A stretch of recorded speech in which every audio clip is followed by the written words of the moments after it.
In Psalm 95, we read, "Come, let us bow down before the Lord." Now that word bow down actually means to lie flat on your face before the Lord.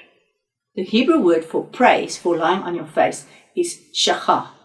So David experienced that very intensely because he was the one who brought praise and worship into the tabernacle of the wilderness. He was the one after God's heart. Why? I don't know. Probably because he wrote that psalm that says, "One thing I desire of the Lord, and that I will seek all the days of my life, that I may behold the beauty of the Lord in his temple."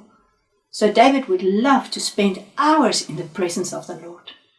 Because David was a soldier and he killed many people, he so desired to build the temple for the Lord. But God said, "Okay, you will not build it, but your son Solomon, he will build the temple."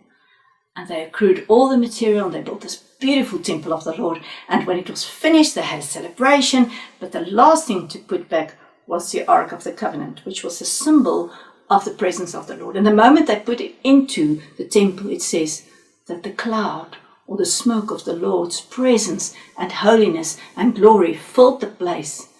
And that presence of the Lord was so tangible and so strong that the priests and those who served in the temple, they couldn't stand on their feet. I don't know if you've ever experienced it and whether it seems strange, but I believe they either fell on the ground or they were so humble that they were lying flat on their face, because when the presence of the Lord is strong, the flesh is weak. And many people experience that even today, is that when God is present, you actually feel not very strong physically. But that comes through humbling yourself, humbling your heart, humbling your body, like it says in Psalm 95. Come, let us bow. Come, let us prostrate ourselves before the Lord. That means to Shachah.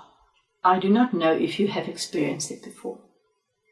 But if you have never done a Shachah before the Lord, maybe it's time to put on some Christian music, go alone in your room, lie flat on the floor, and seek God's presence, because he is willing to reveal himself to anyone who looks for him and seek for him with all their heart.